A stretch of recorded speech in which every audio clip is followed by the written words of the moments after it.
So నేను ఒకటే నేను నేర్చుకుంటా అండి.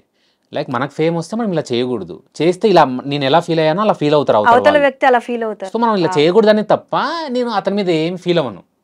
అతనితో తర్వాత నేను బాగా మాట్లాడుతూ నెక్స్ట్ మనం చేసాం, అరే నేను అప్పుడు గుర్తుపట్టలేదు నిన్ను, నువ్వు అది చేసావు కదా, అరే అవును కదా చాలా రోజులు అయిపోయింది, అరే సారీ చెప్పారు సారీ చెప్పారు.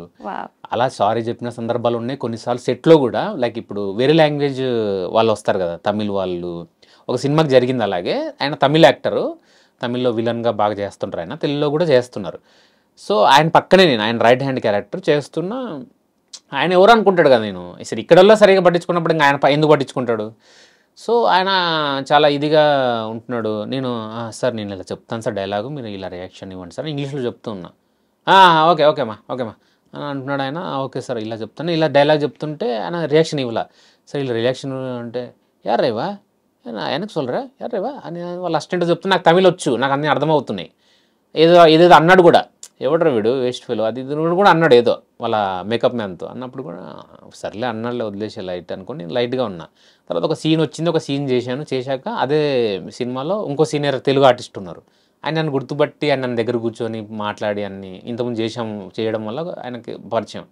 మాట్లాడడం వల్ల ఆయన యారవా అంటే వాడు ఎవరో కనుక్కొని చెప్పారు, ఇది ఇట్లా చేశాడండి చాలా సినిమాలు అది అంటే. అప్పుడు అతను నాతో కూల్గా మాట్లాడడం, సాఫ్ట్గా మాట్లాడడం జరుగుతుంది. నేను అనుకున్నా ఓకే తెలియదు కాబట్టి, నేను అప్పుడు కూడా అనుకున్నా ఇదే, ఇప్పుడు మనం తెలియనంత మాత్రాన మనం డిగ్రేడ్ చేయకూడదు. నువ్వు పైకి లేపక్కర్లా, ఓహో అని దండాలు పెట్టక్కర్లా, అలాగే డిగ్రేడ్ చేయకూడదు. నువ్వు ఒక మనిషిలాగా చూడు, ఒక ఆర్టిస్ట్ కదా, కొత్త పాత ఇవన్నీ అసలు అనవసరం. ఒక సినిమాతో ఒకడు పాతోడు అవుతాడు, ఒక సినిమా కంటే ముందు వాడు కొత్తోడు, అంతే డిఫరెన్స్. అసలుకి వాడు పాతోడు కొత్తోడు సీనియర్లు ఏముంటుందండి. ఈరోజు నేను ఇన్ని సినిమాలు చేశాను, మీరు రేపు నాకంటే పెద్ద హిట్ కొడితే మీరే గ్రేట్, సింపుల్ థింగ్. అదంతా ఏముండదు, అది నేను తెలుసుకున్నాను అంతే. సో అది ఫీల్ అవ్వడం ఏం లేదు, ఫీల్ అవ్వను, నేర్చుకుంటాను లైక్ వాళ్ళ నుంచి. ఆ నెగిటివ్లో కూడా నేను పాజిటివ్ వెతుకుతాను. ఎవరు అంటే లైక్ ఎవరి mentality mindset or attitude వచ్చింది మీకు అంటే లైక్ మదరా ఫాదరా లైక్ ఎవరు? యాక్చువల్గా మా ఫాదర్ అంతే, ఫాదర్ నార్మలే. మా మదర్ది వచ్చిందండి చాలా మటుకు. మా మదర్ది పేషెన్స్ ఒకటి, వర్క్ పట్ల శ్రద్ధ. ఇప్పుడు ఇది క్లీన్ చేయమంటే దాన్ని ఇంకా నీట్గా క్లీన్ చేస్తారు, ఇంకా దాంట్లో అసలు దాన్ని ఫినిష్ చేయాలి, అప్పుడే ఇంకో వర్క్కి వెళ్ళాలి, తిండి కూడా తినరు. సో అలాంటిది ఆ వర్క్ హార్డ్ వర్క్ చేయడం కానీ, పేషెన్సీ ఉండడం కానీ, టైంకి ఉండడం కానీ, ఇవన్నీ మా మదర్ నుంచి వచ్చింది నాకు. దీని తర్వాత నాకు వచ్చింది ఇంపాక్ట్ బాగా లైఫ్లో ఇప్పటికీ. ఒకరిని రెస్పెక్ట్ చేయాలన్న ఆలోచించే విధానం కానీ ఇదంతా వచ్చింది తేజ గారి దగ్గర నుంచి నాకు. తేజ గారు చాలా ఇంపాక్ట్ ఇచ్చారు నాకు. అంటే చాలా టీనేజ్లో నేను ఆయన కలవడము, ఆయనతో ట్రావెల్ అవ్వడము, ఆయన చాలా మాటలు చెప్పడము, వేరే వాళ్ళతో మాట్లాడుతున్నప్పుడు. సో ఆయన పట్ల చాలామందికి నెగిటివ్ ఉండొచ్చు, కానీ నాకు 1% కూడా లేదు. ఎందుకంటే ఆయన ఎందుకు అలా మాట్లాడుతున్నాడు, ప్రతిదానికి రీజన్ ఉంటుంది. ఆయన ఎవరినన్నా వచ్చినప్పుడు తిట్టినా పంపించినా ఒక రీజన్ ఉంటుంది. ఇప్పుడు ఆయన ఒకరిని పిలిచారంటే ఆయన దానికి వాల్యూ ఇస్తారు. ఇప్పుడు మీరు పిలవకుండా మీరు వెళ్ళారనుకోండి, వాల్యూ ఎవరు, ఎందుకు వచ్చావు, ఎవరు, అసలు మిమ్మల్ని చూసి కూడా మాట్లాడరు, మీరు హాయ్ చెప్పినా హాయ్ చెప్పరు. ఎందుకంటే ఆయన ఏంటంటాడంటే నేను ఒక టైంలో ఉన్నా, టైం స్పేస్లో ఉన్నా, వర్క్ స్పేస్లో ఉన్నా, నువ్వు వచ్చి నన్ను హలో సార్, నమస్తే సార్, గుడ్ మార్నింగ్ సార్, నేను మీకు పెద్ద ఫ్యాన్ సార్, అది సార్ ఇది అని చెప్పి నా టైం వేస్ట్ చేస్తున్నావు. నువ్వు టైం వేస్ట్ చేస్తున్నావు, నా టైం వేస్ట్ చేసేవాడు ఎవడైనా సరే నువ్వు ఆయనకు వాల్యూ ఇవ్వను, నా టైంని వేస్ట్ చేసేవాడిని అంటాడు ఆయన. సో ఇలాంటివి నేను చాలా చూశాను. అది చాలా ఇంపాక్ట్ నాకు. లైక్ మా మదరు తర్వాత అంటే ఇంపాక్ట్ చూపించింది తేజ గారే. ఓకే, 16 years ఆఫ్ జర్నీలో చాలా అప్స్ అండ్ డౌన్స్ చూసే ఉంటారు. అండ్ కోవిడ్ టైం నాకు తెలిసి అందరినీ కదిలించేసింది. సో అంటే లైక్ మాకు తెలియని పాయింట్ ఏదైనా ఉందా భాషా గారి లైఫ్ లో? అప్స్ అండ్ డౌన్స్ కావచ్చు, అప్స్ ఇప్పటి వరకు చెప్పారు, is there any downs, depression లోకి వెళ్ళడం? అవునండి, ఫస్టే మేము వయసుకు వచ్చా ముందే, కరెక్ట్గా ఎగ్జాక్ట్ ముందే వెళ్ళాను. యాక్చువల్గా మేము వేసుకొచ్చాం సెకండ్ మూవీ కంటే ముందు, అది అనుకుంటారు సెకండ్, నేను తేజ గారిది మూవీ ఒకటి చేశాను, నీకు నాకు డాష్ డాష్ అని. లైక్ మేలో నీకు నాకు డాష్ డాష్ రిలీజ్ అయింది, ప్రిన్స్ హీరో దాంట్లో, దాని ఇంట్రొడక్షన్ ఆయన, అదే సినిమా ఫస్ట్ అయినది ప్రిన్స్. దాని తర్వాత జూన్లో మేము వేసుకొచ్చాం వచ్చింది. నేను నీకు డాష్ డాష్ చేశాను, దాంట్లో చాలా రోజులు చేశాను, ఆల్మోస్ట్ 40 days చేశాను. అసలు డబ్బులు కూడా ఏం సరిగ్గా తీసుకోవాలా, ఇంట్లో వాళ్ళు మళ్ళీ తేజ గారు ఇచ్చారు సెకండ్ టైం అది నాకు ఇవ్వడం. ఇంట్లో వాళ్ళకి మంచి ఇది ఉన్నది, మళ్ళీ మంచిది ఇస్తారేమో ఈసారి హిట్ కొడతాడేమో అది ఇది అని అన్నాక నాకు చెప్పకుండా డాడీ ఆ సినిమాకి వెళ్ళారు, నీకు నాకు డాష్ డాష్ రిలీజ్ అయితే. దాంట్లో ఏం కట్ అయ్యాయో ఏమున్నాయో నాకు తెలియదు అసలుకి. దాంట్లో ఆల్మోస్ట్ అంతా డిలీట్ అయిపోయింది, ఒక సీన్ తప్ప. వెనకాల ఎక్కడో కనపడుతుంటా తప్ప ఒక సీన్లో మాత్రం క్లోజ్ ఉండి ఒక డైలాగ్ ఉండి ఉంటుంది. అది డాడీ చూసి చాలా ఫీల్ అయిపోయారు. ఫీల్ అయిపోయి నన్ను ఘోరంగా తిట్టేశారు. అనవసరంగా స్టడీస్ పక్కన పెట్టేది చేసి నువ్వు స్టడీస్ కంటిన్యూ చేయి, నెక్స్ట్ జాబ్, అసలు ఈ పిచ్చి సినిమాలు ఇవన్నీ వేస్ట్, నువ్వు చెయ్యకు అది అంటే ఎప్పుడు తిట్లానన్న ఆయన అంతలా చాలా ఘోరంగా తిట్టేశారు. తిడితే నేను చాలా పడిపోయా. అంటే ఒకనే కొడుకును కదా, నన్ను చాలా గారాబంగా పెంచారు, నన్ను తిట్టరు కొట్టరు.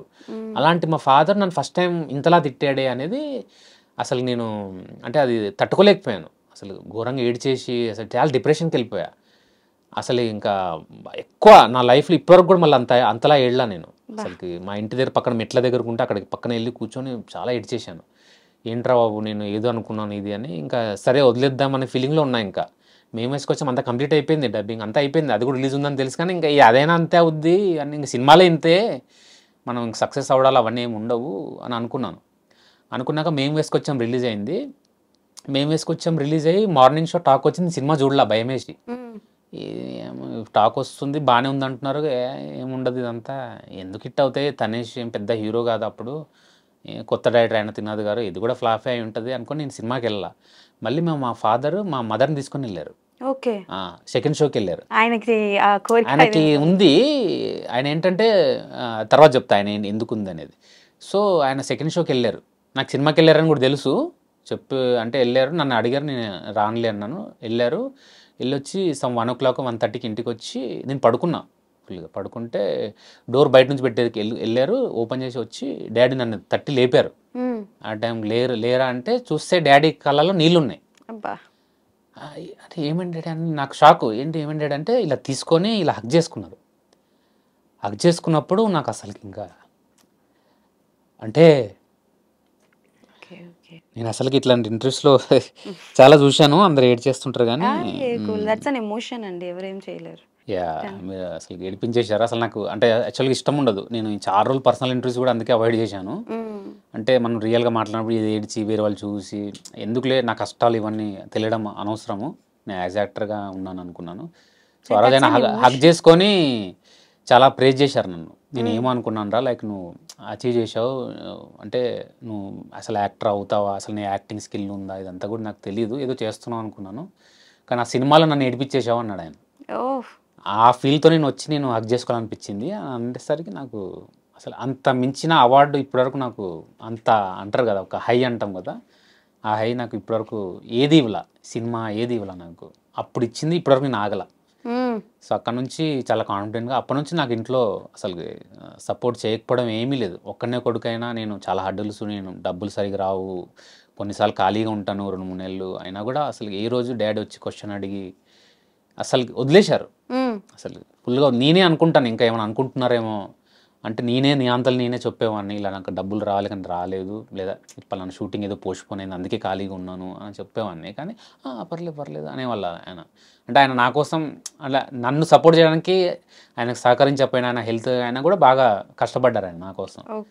సో అది అక్కడ నుంచి ఇంకా అది అక్కడ డిప్రెషన్ అయింది తప్ప, ఇంకా నా కరోనా టైంలో కూడా భయపడ్డాను కానీ డిప్రెషన్ వెళ్ళా. డిప్రెషన్ పాయింట్ అదే, మేము వేసుకొచ్చాం కంటే ముందు ఆ ఇమ్మీడియట్ హ్యాపీనెస్ కుదిరింది అలాగా.